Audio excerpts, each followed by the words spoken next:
are from DY Patil College of Engineering, Akurdi, Pune. Here we have developed a circuitry for alcohol detection using a gas sensor to reduce the consumption of alcohol and minimize the road accidents.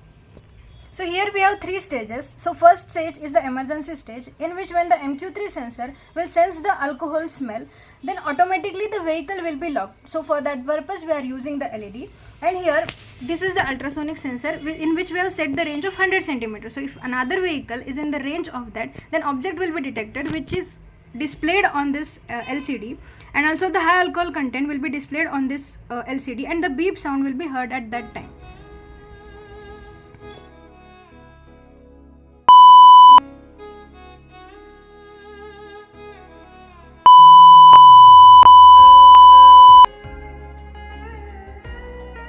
So second stage is the warning stage, in which if less alcohol content is found, then vehicle will be running but with the less speed, so which will be displayed from this LED that it runs with the less speed.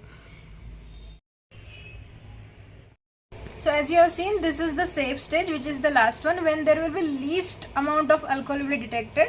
Then again the vehicle speed will be slow, and the driver will be safe. So at this stage of high alcohol or emergency state, we are also working on a GPS module which can track GPS location and which can send an auto SMS alert to the nearby police station.